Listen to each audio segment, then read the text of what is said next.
What up, brawlers? Welcome back to Thrown Hands. It's me, it's Jarrett. So, odds are there won't be news today because we're recording this today after our last video. This will be up Wednesday or Thursday, so you might be hearing this. But anyway, Jarrett, how you doing, man?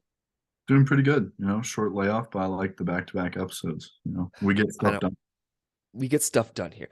And to start off the show, I think that it's important to note this real quick. He's back. He's on top. Pound for pound, number one king. John Jones is back, baby. Yeah. Oh, feels right. He should have never left. When you Yeah. beat the number one contender in heavyweight after 3 years off and do that, you get your spot back, people. So there we go. All right. No other movement in the pound for pound outside of that. No one got booted. So sweet. All right. Some fights to look out for. We're going over the main card, but some fights to look out for, I think. So Carlson Harrison, Abubakar Nurmagomedov got booted off the card, unfortunately. Tyson Am versus Bruno Silva, that's a fight you're going to want to watch. Victor Henry, Tony Gravely, great fight there. Ariane Lipski versus JJ Aldrich, that's a good fight. Lipski, she's got to string some wins together. Josh Fremd, throwing hands alum right here, going off against Cedric, that has to be Cedric. Yeah. Dumas, correct me if I am wrong. Rafael Sunsal, Davy Grant, and you got Carl Williams versus Lukasz Bresky. To round up. Those are great prelims. Tune in, guys. But this is an ESPN Plus card, and open up the card. You got Vitor Petrino versus Anton Turkal. I'm not going to try that. Correct me in the comments if you know me. We're going to go with Turkal just to stay consistent. But Petrino coming off a Contender Series win. I'm pretty sure, or Ultimate Fighter, but he's making his debut. He's a very solid fighter. But Turkal, his only losses to Hailton Almeida. And personally, I don't think that loss could have aged any better than it has. Yeah. Almeida is now a ranked heavyweight, just mowing through people with the grappling. Jarrett, the heavyweight division has a problem with grappling. So Yeah. it's made the smart move moving up. But Yeah. I'm going to take Petrino in this one, man. I think he's a really solid fighter. Yeah, I agree. I think he definitely controls the stand-up. His one win on Dana White Contender Series was by TKO. Definitely showed a little bit more hands. Like you said, though, Anton's only loss really in the UFC is damn good opponent for your first one. He's also 1-0 in the Contender Series, but I agree with you. I'm gonna have Petrino. I'm gonna go for it on a knockout. Ooh, there we go. I'm gonna go Petrino by decision. Should be a good fight. This is a fun fight. This is really fun. I love Saeed Nurmagomedov. No relation to Habib versus Jonathan Martinez. Martinez finally getting some ranked guys. I think these are two very solid fighters who could be part of the future of this bantamweight division the next 3-4 years, I think. Saeed has very underrated grappling, defensive grappling especially, but he really does his stuff on the feet with the boxing. Martinez, he's great all around. He unfortunately pieced up my guy Vince Morales a couple of fights ago, but he beat Cub Swanson. That was a great performance by him in that. So, both these guys got something to prove, Jarrett. I think Saeed comes out on top. It'll be a close decision. Yeah, I was just gonna say the same thing. I think definitely with Saeed being a little bit more on the feet, stand up focused rather than his grappling, he can use the grappling if he's needed to, if it comes to that. So just given that, I think he's better in those two areas than what Martinez is. I do think this is a good test for him. Martinez, is gonna stand and bang with him. Saeed likes to do that a little bit, and I think that can make things interesting. But I think Saeed gets it done by a Yeah. decision. Yeah. For some reason, I could not go to Saeed's page. Who was his last win again? Do you know? Uh, do not know. I can check quick. Yeah, check that quickly. Because he faced a really solid grappler and he submitted him. I think it was a Darce, if I'm not mistaken. I could be quite wrong, but Last win was, oh my god, Kakramanov. okay. Yeah, he's Yeah. solid grappler. So, that was good stuff from him. But Ricardo Ramos versus Austin Lingo. Good fight here. I like Austin Lingo a lot, actually. Although I am a Ramos fan. And he's won 2 of his last 3, not against the best of opponents. However, I think Austin Lingo is almost there in terms of when it comes to the skill to do it. He has won 2 of his last 3, but he hasn't fought in nearly 2 years. So against Luis Saldana was his last one. So Ramos is a pretty tough opponent, I think, to get the ring rust off with. Especially since Ramos fought about 8 months ago. But this should be a good fight. I'm gonna go Ramos by decision. I agree with you on that one too. Look at us. Look at us. Look at Look at us. us. What's that Paul Rudd meme? Look at us. Yeah, look at us. Look at us. Let's see who else we got here. Here we go. Good. Nikita Krylov versus Ryan Spann. We previewed this already, but we can go over it again. Yeah. This is going to be a banger of a fight. I think if Krylov wants to win this fight, he should take it down to the ground. Absolutely. Ryan Spann will crack you. And Ryan Spann, he seems to be taking it seriously now. And he's alluded to the fact that he really hasn't taken it too seriously. And Ryan Spann's a huge, huge light heavyweight. So I think that Spann gets it done by knockout, but don't put it past Krylov to submit him.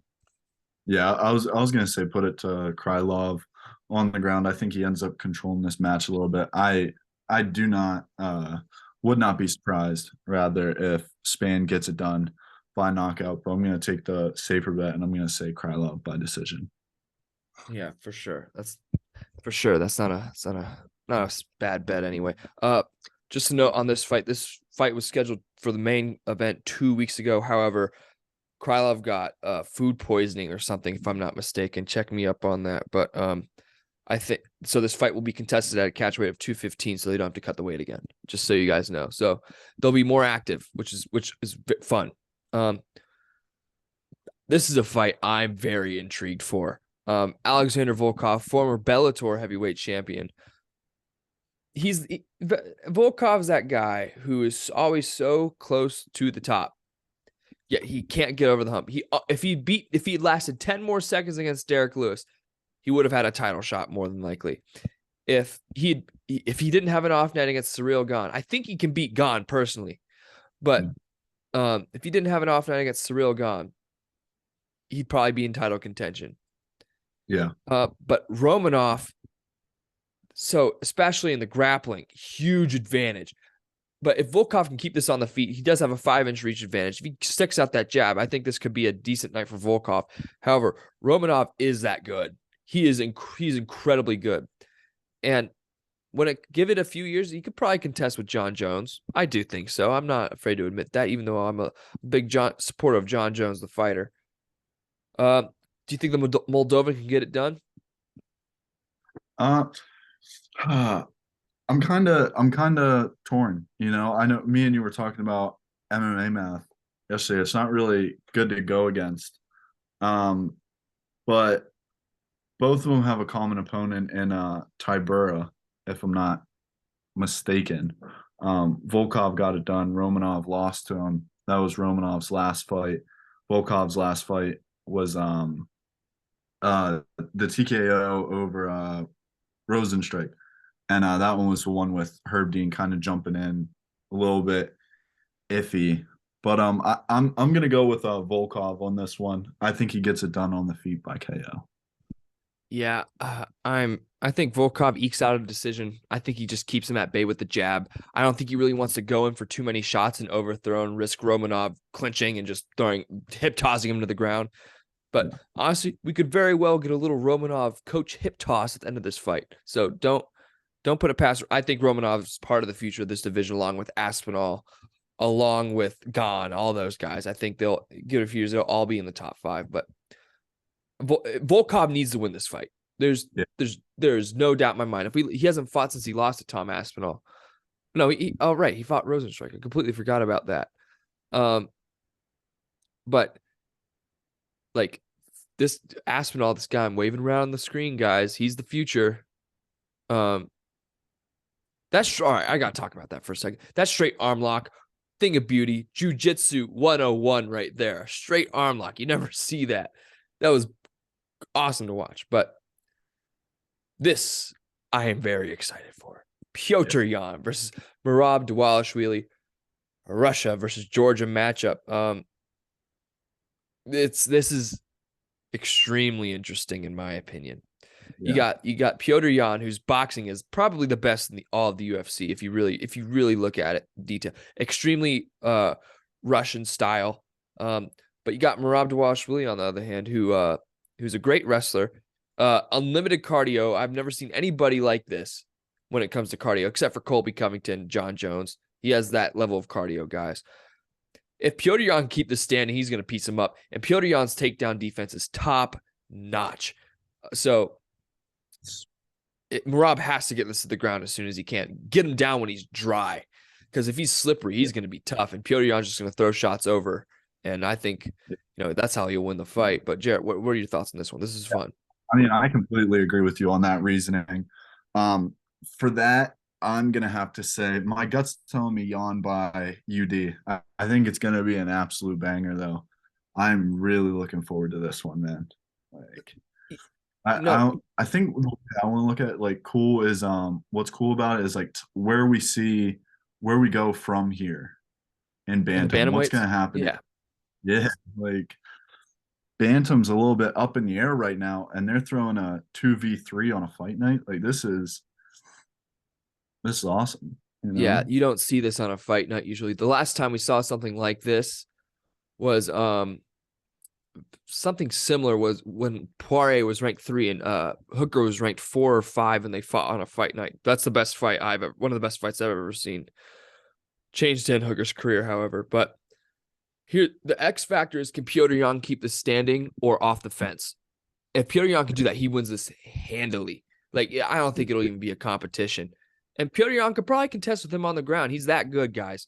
And you look at Merab. He has that dog in him. If you watch that Marlon Moraes fight, that dude was out on his feet. I don't know how many times. Moraes almost got him out of there, and then Merab got him out of there in the second round. It's that stinks to watch. I love Marlon Moraes, but I do think Piotr Jan possesses the skill in the takedown defense to keep Merab on the feet and beat him up. So I'm going to go Piotr Jan, 4th round TKO. Yeah. I could definitely see that. Jan, I think, is going to come out very, very motivated. He's been getting the short end of the stick now for the last couple fights. And I could definitely see a finish in this. Yeah, he's great. He's really good. Both these guys are fantastic.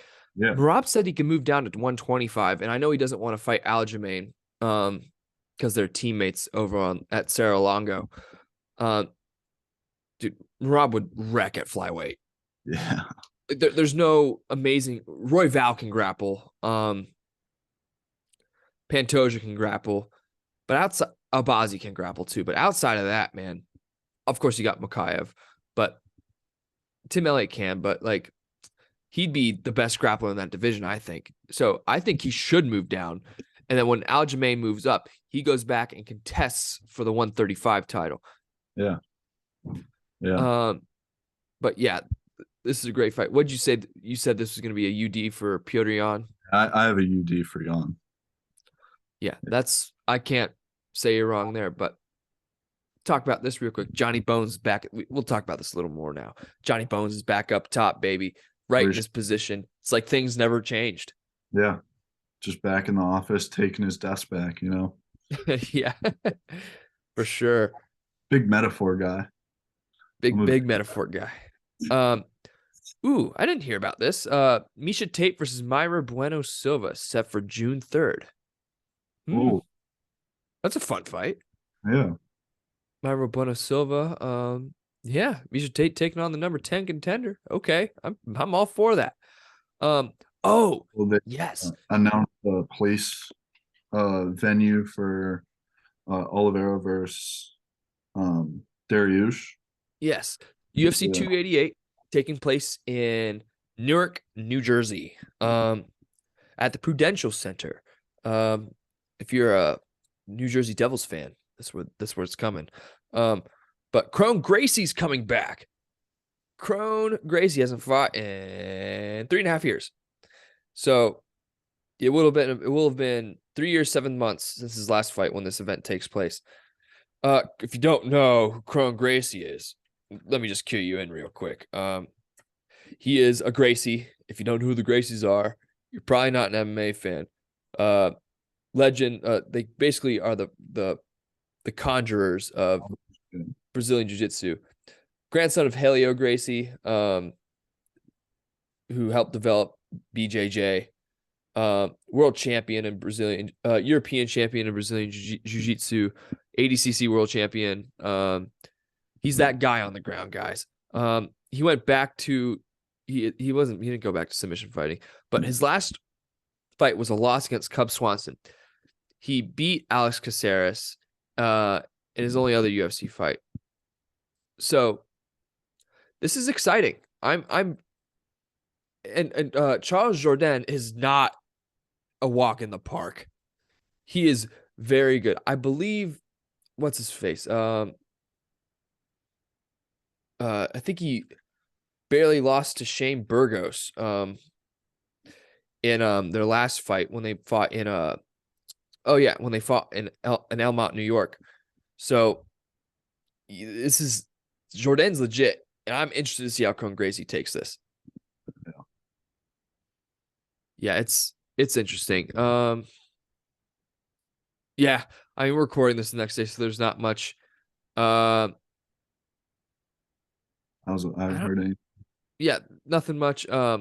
People are criticizing Cormier for his reaction against John Jones. He couldn't figure out what was going on, guys, and he was trying to analyze it. Stop it. I don't David get it. Goggins. David Goggins in the background. That was so funny. And you can hear him smack his bald head in the microphone of Joe Rogan's microphone. Jarrett, you ever gone bald? No, I've never gone. You've gone bald?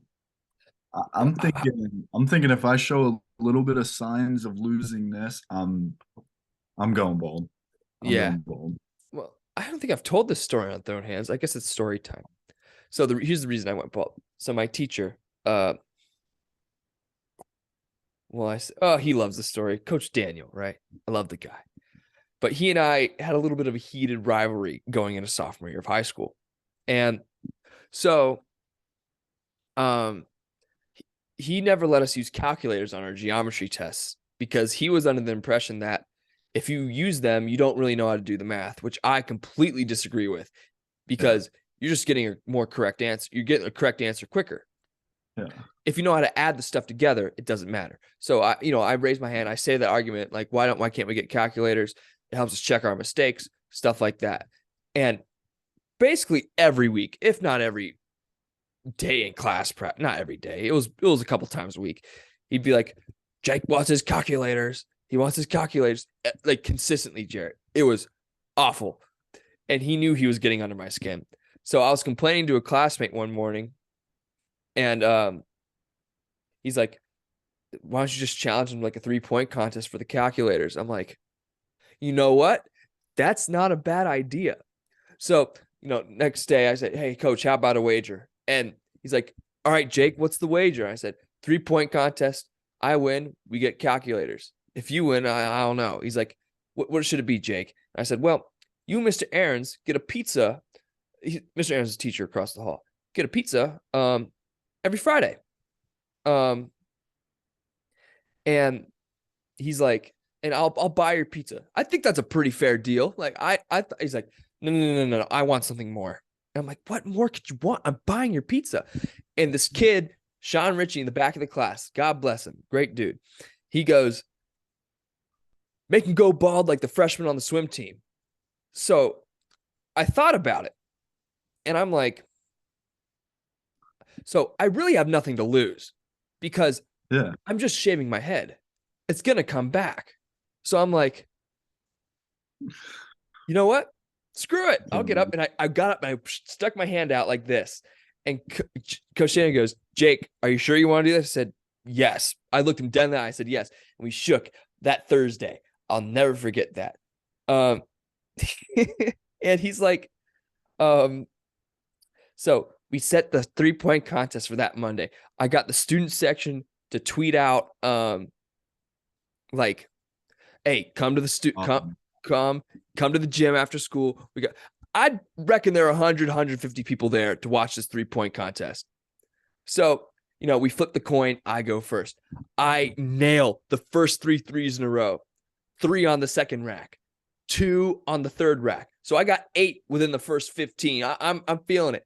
I only made 2 on the last 2 racks, 2 out of 10. So I ended up 10 out of 25, 40%.